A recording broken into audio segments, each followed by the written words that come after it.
1947 यानी आजादी का वो जश्न है जिसे आज हम सभी धूमधाम से मनाते हैं। जब देश आजाद हुआ तो लगा कि पूरी तरह से हर वर्ग, हर समुदाय को आजादी मिल गई। लेकिन उसमें एक ऐसी भी आबादी है जो सबसे जुड़ी है और उसके बिना किसी का काम नहीं हो सकता। वो आबादी महिला है। आज इसी विषय को लेकर हम निकल पड़े हैं लोगों से बात करने, खासकर उन महिलाओं से बात करने जो समाज में आगे बढ़ रही हैं, समाज में काम कर रही हैं, सामाजिक स्तर पर, राजनीतिक स्तर पर और हर वर्ग, हर समुदाय के लोगों से मिल रही हैं, उनके बीच जा रही हैं और खोलकर अपने जीवन को जी रही हैं। लेकिन जब वो कई महिलाओं से मिलती हैं तो क्या लगता है उन्हें? और 15 अगस्त कल है, पूरा देश इस जश्न को मनाएगा, हम सभी मनाएंगे क्योंकि आजादी के इस जश्न को मनाना भी चाहिए।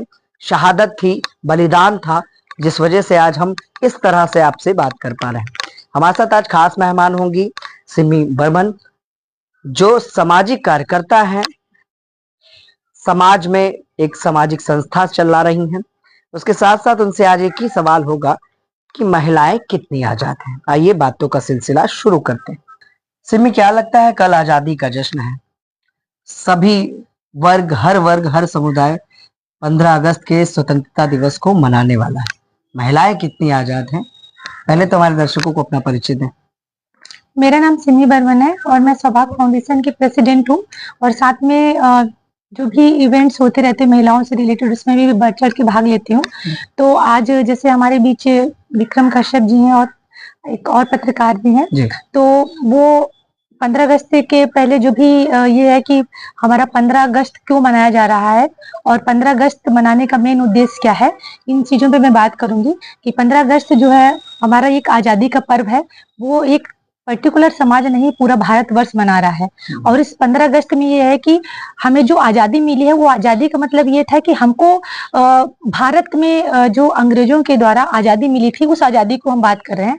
पर यदि हम महिलाओं की बात करते हैं तो महिला आज भी जो हमारे आजादी का 78वां वर्ष चल रहा है, उसमें अगर देखा जाए तो महिलाएं आज भी शोषित हो रही हैं और समाज में उनको एक दीन दृष्टि से देखा जा रहा है, उनका शोषण किया जा रहा है।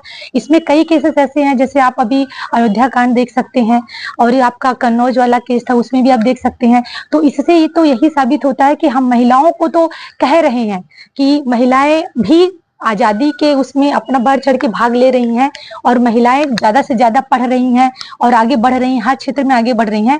पर यदि उनकी मानसिक स्थिति को देखा जाए तो वो कहीं ना कहीं इस चीज से ग्रसित है। उनको समाज में उनको बहुत ही कमजोर वर्ग का समझ के देखा जा रहा है। अच्छा सिमी जी, जैसा कि आपने कहा कि आज भी महिलाएं कहीं ना कहीं अपने आप को कमजोर समझती हैं, क्या लगता है जिस तरह से अपराध महिलाओं के साथ बढ़ते जा रहे हैं, उसके साथ साथ महिलाएं जिस तरह से हर क्षेत्र में आगे बढ़ रही हैं, लेकिन तमाम वो महिलाएं हैं जो पढ़ाई लिखाई करने के बाद भी घर में बैठी हैं, घर के काम को कर रही हैं, यानी कि चूल्हा चौका, बर्तन चौका यही कर रही है, लेकिन उनके सपने कुछ और है, लेकिन उनको घर परिवार से सपोर्ट नहीं मिल पाता।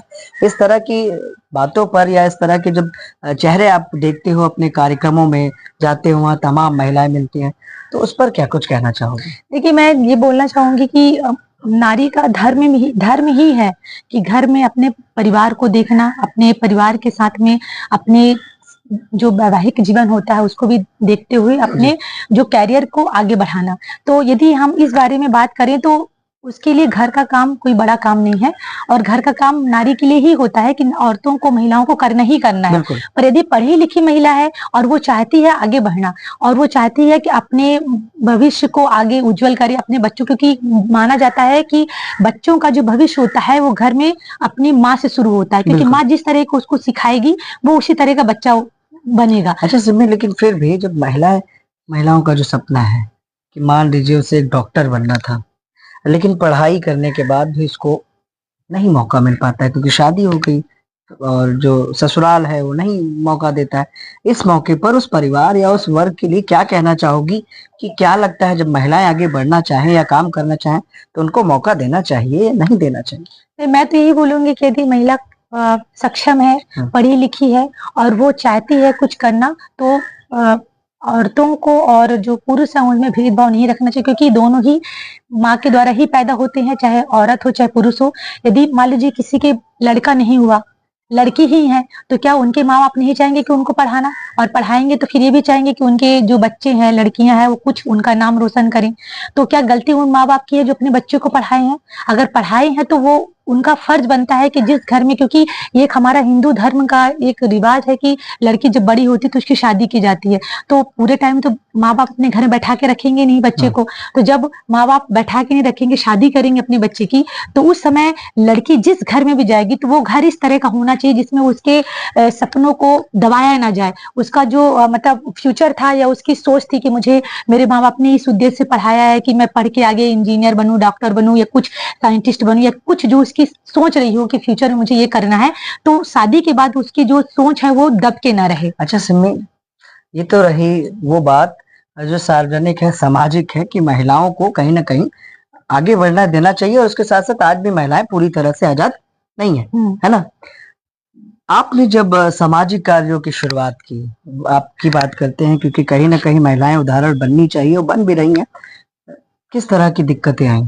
घर से बाहर निकली, रोक टोक हुई, या क्या क्या दिक्कतें आई? देखिए, मेरे साथ तो ये था कि मैं शादी के बाद, जब शादी हुई तो मैं शादी के बाद हस्बैंड के साथ रहने चली आई।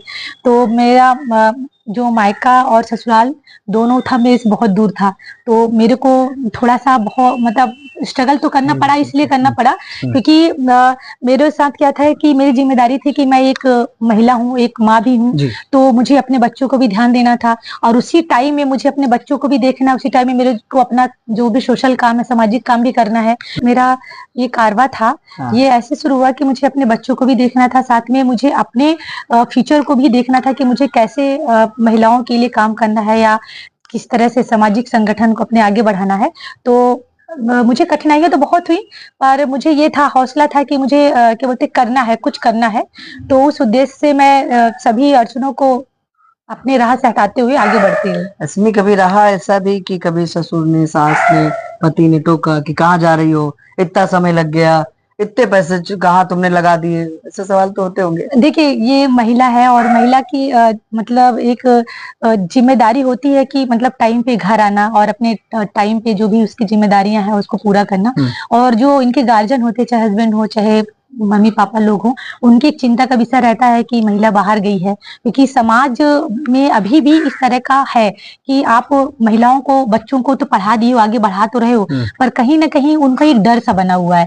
उनको ये लगता है कि महिला गई है तो पता नहीं कितना टाइम लगेगा, कहीं गाड़ी खराब नहीं हो जा रही है, कोई साथ दे रहा है कि नहीं दे रहा है, सुरक्षित है कि नहीं। क्योंकि समाज में जिस तरह से ये कृत्य बढ़ते जा रहे हैं, और महिलाओं के साथ और भी हो रहा है, जिस तरह हम समाज में कह रहे हैं कि हम बेटी बचाओ बेटी बढ़ाओ आंदोलन चल रहा है और उनसे महिला शक्ति चल रहा है, तो हम इससे एक इसका जो पीछे का पहलू है, यदि हम उस पे नजर मारे तो उसी हिसाब से हम देख रहे हैं कि महिलाओं पे शोषण भी बढ़ता जा रहा है। आखिरी सवाल यही रहेगा इस आजाद महिला पर, कि है महिला आजाद की नहीं है पूरी तरह से? देखिए, महिला आजाद तो सिर्फ ये कह सकते हैं कि जो उनके माँ बाप की जो सोच है कि हमें अपने बच्चों को पढ़ाना है, तो उस उद्देश्य से वो महिलाओं बच्चों को, लड़कियों को पढ़ा तो रहे हैं, पर अगर वो जब समाज में जाने का टाइम आता है कि उनको अपना एजुकेशन का यूज करना है, तो कहीं ना कहीं उनको अपने ऑफिस में, कहीं ना कहीं अपने उनको कलीग के थ्रू, कहीं ना कहीं उनके बॉस के थ्रू उनको अभी भी शोषण का शिकार बनना पड़ रहा है। सिमी, एक फाउंडेशन आप चला रहे हो, क्या नाम है फाउंडेशन का? सौभाग्य फाउंडेशन। सौभाग्य। तो इसमें भी क्या महिलाओं से जुड़ी एक्टिविटी करते हो? हाँ। तमाम महिलाएं उस तरह की मिलती हैं? क्या जवाब होता है महिलाओं का?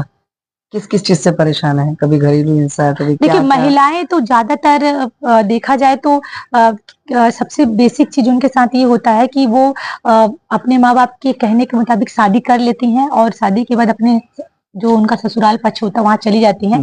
बहुत सी महिलाएं ऐसी होती हैं जो कि पढ़ी लिखी नहीं होती, तो उनकी जिम्मेदारी होती है कि घर में जाके अपने को चौका बर्तन में ही लगे रहना, बच्चों को पालना है। पर जो महिलाएं पढ़ी लिखी होती हैं और वो कुछ करना चाहती हैं, तो वो हमेशा विवश हो जाती हैं, क्योंकि कहीं ना कहीं उनको सपोर्ट नहीं मिल पाता घर का, परिवार का, तो वो हमेशा परेशान रहती हैं। तो उनकी कभी कभी ऐसी चीजें सुनती तो मैं भी बताती हूँ कि देखो, मैं भी एक महिला हूँ, मुझे भी कहीं ना कहीं इन सब चीजों की जरूरत पड़ी, क्योंकि मेरे साथ भी कोई नहीं रहता है, मेरे हस्बैंड भी जॉब में है, माँ बाप भी मेरे साथ नहीं रहते, पर मैं इन सब चीजों को परे रखे, क्योंकि मुझे करना है। तो मतलब मेरे मन में एक ये था कि मुझे करना है, तो मैं उसको किस तरह से कर सकती हूँ, क्योंकि मेरे पास भी उतना ही टाइम है जितना आपके पास है। तो ये सब उद्देश्य को लेते हुए मैं अपनी कारवा को आगे बढ़ाती रही, और अड़चने तो बहुत आई रास्ते में, पर उनको ना देखते हुए मैं आज भी अपने कारवा को आगे बढ़ा सिमी, रही हूँ। अगर कोई मैसेज देना हो महिलाओं को, क्या होगा? मैं तो महिलाओं को यही कहना चाहूंगी कि कोई ना देगा तुम्हें तुम्हारे हक की जमीन, आसमान, हवा और पानी। ऐ लड़कियों, जंगली पेड़ की तरह तुम्हें खुद से उगना होगा और डट कर रहना होगा। ठीक है, देखिए ये थी हमारे साथ सिमी, जिन्होंने साफ तौर पर कहा एक फाउंडेशन चला रही हैं। और देखिए यहाँ कितनी अच्छी गार्डनिंग की है, इसीलिए हम लोग गार्डन में हैं। पेड़ पौधों का भी इनको काफी शौक है। उसके साथ साथ महिलाएं आजाद है या नहीं है, यही हमारा आज का मुद्दा था। क्योंकि कल 15 अगस्त है, आजादी का जश्न है। महिलाएं अपने आप को कितना आजाद महसूस करती हैं, इस उद्देश्य के साथ हम तमाम उन महिलाओं से बात कर रहे हैं जो सामाजिक स्तर पर, राजनीतिक स्तर पर कई ऐसे मंचों पर काम कर रही हैं, जिस पर उनका सामना महिलाओं से होता है, जो पीड़ित है, जो शोषित है, जो वंचित है। उम्मीद है हमारी स्टोरी, हमारी खबर आपको पसंद आ रही होगी, तो तुरंत इस वीडियो को दूर तक शेयर करें, ताकि सिमी और हमारा ये मैसेज आम जनमानस तक पहुंचे और उस जो आबादी है, जो महिला आबादी है, कहीं ना कहीं उनमें बदलाव और उनको रोकने वालों में परिवर्तन आ सके। नमस्कार।